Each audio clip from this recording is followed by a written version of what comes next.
मैं कहता हूँ अपने खर्चे कम करो। वज़ीर आला मेरिट पे, वज़ीर आला मैं ज़ाती तौर पे समझता हूँ मियां मोहम्मद शरीफ रहमतुल्लाह अलैह की पोती हैं तो हो सकता है वो मेरिट। बाकी पंजाब मर गए, बाकियों को आता नहीं करना।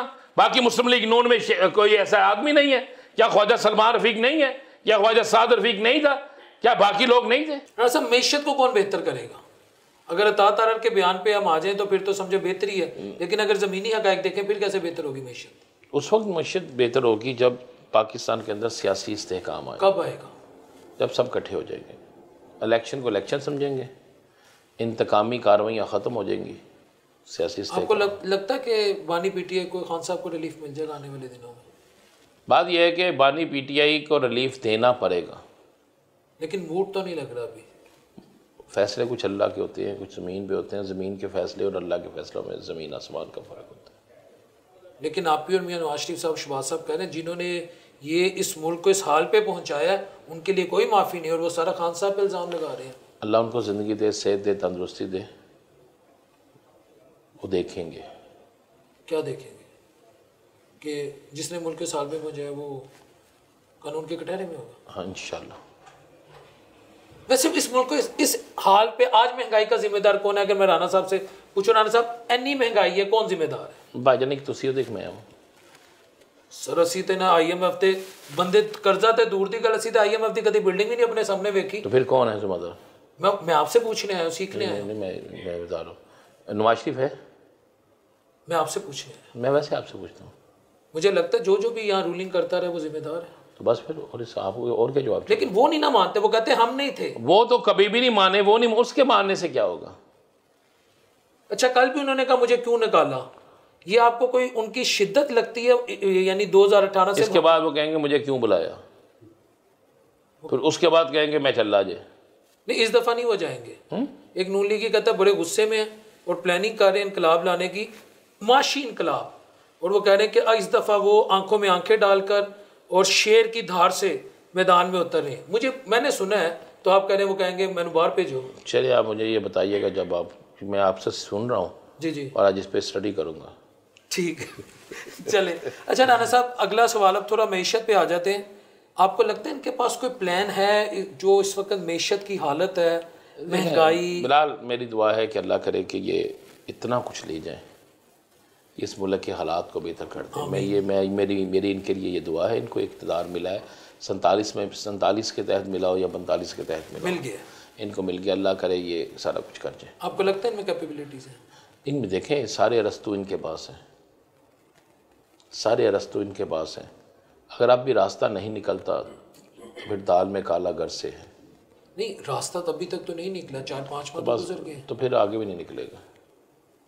जब आपने सुबह पहली प्रेस कॉन्फ्रेंस बानी तहरीक इंसाफ से शुरू करनी है, आखिरी प्रेस कॉन्फ्रेंस बानी तहरीक इंसाफ से शुरू करनी है। राना साहब कहते हैं मसला उसकी वजह से है ना, तो एक इस मसले के हल ने यही करन प्रेस कॉन्फ्रेंस के कहते प्रेस कॉन्फ्रेंस करांगे, उन्होंने एक्सपोज करते रहेंगे, एक वक्त आएगा वाम पता लग जाएगा सारा मसला खान साहब की वजह तो है। मैं नहीं कहता नून लीगी कहते, मैं पूछना कि यार 24 घंटे खान कहते मसला होएगा जी। आप भी कुछ कहते हैं? मैं कहता हूँ आम आदमी को रिलीफ दो, मैं कहता हूँ मेरिट लेकर आओ, मैं कहता हूँ अपने खर्चे कम करो। वज़ीर आला मेरिट पे है, वो कहते हैं मेरिट पे। मैं आपसे पूछ रहा हूँ, आपने कहा कि मैं कहता हूँ। मैं ज़ाती तौर पे समझता हूं मियां मोहम्मद शरीफ रहमतुल्लाह अलैह की पोती हैं तो हो सकता है वो मेरिट। बाकी पंजाब मर गए, बाकियों को आता नहीं करना। बाकी मुस्लिम लीग नून में कोई ऐसा आदमी नहीं है क्या? ख्वाजा सलमान रफीक नहीं है या ख्वाजा साद रफीक नहीं था क्या? बाकी लोग नहीं थे? ये काबिलियत है कि ये मियां शरीफ की पोती है और इसको वज़ीर आला बना दे। सर वो बाइट देते नहीं है ना, बाइट सीट ही नहीं देते घर से बाइट, तो मैं आपसे काबिलियत पूछ रहा हूँ, ये काबिलियत है। वो कहते हैं हम काबिल हैं, वी आर सुपीरियर। देखें जब मैंने किसी को बाइट देना ही नहीं तो इसका मतलब है मेरे ज़हन में कहीं ना कहीं ये बात है we are superior, rest of the people are inferior. मैं नहीं कह रहा, वो ये कह रहे हैं। मेरे पास ये लड़का बैठा हुआ है जी जी, उसका नाम भी शुएब है जी जी, वो कहता मुझे वज़ीर आला बना देना, मैं 5 दिनों में सारे काम ठीक कर दूँ। जरा जाके आप ही से बात कीजिएगा, उसको मौका तो दे दें 5 दिन के लिए। अगर 5 दिन में खलंडरे वाला हाल किया बकौल उनके कि इस वक्त मुल्क नाजुक दौर से गुजर है, कोई एडवेंचर नहीं लिया। वो नाजुक दौर ठीक कर देगा, शेप कर देगा कि ये शेप तो नहीं था जिसे आप ही ढूंढ रही थी? मेरा ख्याल यही है। यार उस दिन इसका फ़ोन बंद था। हाँ। ये क्या, अच्छा आपका तो है इधर आपके पास ही है, मैं तो नहीं कहूँ, मुझे पता है आप किसी को नौकर मालिक भी नहीं समझते, सबको अपना छोटा भाई समझते। इसकी क्या ऐसी कैपेबिलिटी है कि मैं आप ही के पास चले जाऊँ, आप इस शुएब को लगा दो मुझे कि दो इसके क्राइटेरिया? नहीं, वो कहता मुझे दे दे, मैं पूरा पंजाब ऐसा दुरुस्त कर दूंगा कि आपको मज़ा आ जाएगा। आपके पास है ना, आपके हाथों में फल है, क्या करेगा मैं, ताकि मैं आप ही को बताऊँ, आप ही वो ऐसे करेगा, इसको ले 5 दिनों के लिए। मैं अगर मैंने बता दिया तो आप ही वो काम शुरू कर देंगे, तो फिर उसका बेचारे का तो ख़त्म हो गया। चले ये ठीक है। अच्छा राना साहब, इस वक्त पाकिस्तानी सहाफ़त कहाँ पे खड़ी, क्योंकि आप PFUJ को और सहाफ़ियों की आवाज़ है, प्रेस क्लब में राना साहब, आम आदमी के साथ राना साहब, आम सहाफ़ी के साथ राना साहब, और मैं यहाँ पे कोट भी करूँगा एक बड़े ही, वो आपको बिस्तरे मर्द पे भी दुआ दे के गए, हाफिज़ वदूद साहब, अल्लाह जाने से, हाफिज़ वदूद साहब थे ना नाम, मेरे भी उस्ताद थे, और मुझे याद है उन्होंने कहा कि मैं डायलिसिस पे था तो मुझे कोई नहीं पूछ रहा था उस रात, और बड़े मेरे मामला ख़राब थे। राना अजीम तेरी माँ ने तेरा नाम, उनके अल्फाज है, मैं इसलिए तेरा लफ्ज़ नहीं यूज़ करा, मेरे अल्फाज जो उनकी फेसबुक की, मेरे ख्याल से नहीं मैं वैसे बता रहा हूँ, सारा ना किया हुआ ख़त्म हो जाएगा वो, मेरा वो और उनकी ज़ात का। सहाफ़त कहाँ खड़ी है? जो सच बोलता है वो सहाफ़ी, अपने जो सच बोल रहा है ना बेचारा, वो किसी जगह नज़र आना उसका बहुत मुश्किल है। जो सच नहीं बोल रहा वो ईवानों में खड़ा है, जो सच बोल रहा है वो दीवानों में खड़ा है। जो सच बोल रहा है वो दीवानों में खड़ा है, जो सच नहीं बोल रहा वो ईमानों में खड़ा है। तो ऐसे सहाफ़त चलेगी, जिंदा रहेगी, इंशाल्लाह रहेगी। दीवाने हमेशा आगे निकलते हैं।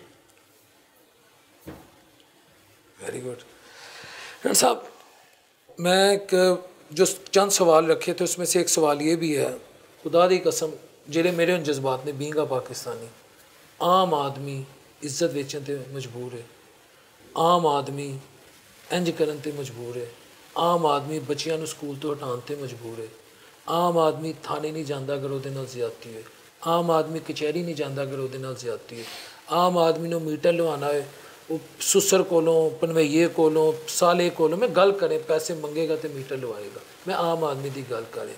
आम आदमी घर नहीं जाता, मैंने अंदरून शहर च एक बंदा मिले, उन्हें कहा मेरी 5 जवान धियां ने, बालों च चांदी आ गई, मैं नीचे डेयरी च बैठा रहना। इसकी कब बेहतरी होगी? जब इक़्तिदार में बैठे लोग आम आदमी की ज़िंदगी को समझेंगे, वो नहीं समझेंगे, बस फिर बेहतरी नहीं आएगी। और जब दूसरी रास्ता ये है कि जब बेहतरी लाने के लिए अपने हक़ को लेने के लिए हम फैसला कर लेंगे कि हमने निकलना है, तो बेहतरी आ जाएगी।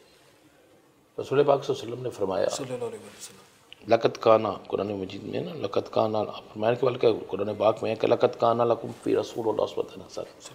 अपनी ज़िंदगी को रसूल पाक सल्लल्लाहु अलैहि वसल्लम की ज़िंदगी के मुताबिक बसर करो। आप सल्लल्लाहु अलैहि वसल्लम ने हिजरत की, बिल्कुल की, आपने जालिम के ख़िलाफ़ स्टैंड लिया, बिल्कुल लिया, समझाने की कोशिश की, बिल्कुल की। जब देखा इंतहा हो गई तो जंग बदर भी हुई। बदर में वहाँ पे कितने थे, यहाँ पे कितने थे। ओहद की जंग भी आप देख लें, आप हिस्ट्री उठा के देखें। जब हम उम्मत है रसूल पाक सल्लल्लाहु अलैहि वसल्लम की, तो फिर हमें अपनी ज़िंदगी को भी उनके मुताबिक बसर करना होगा। और जब हुक्म है कि जब आप जबर करते देखें तो ज़ुबान से, हाथ से नहीं तो दिल से बुरा सोचें। यार सोचो तो सही।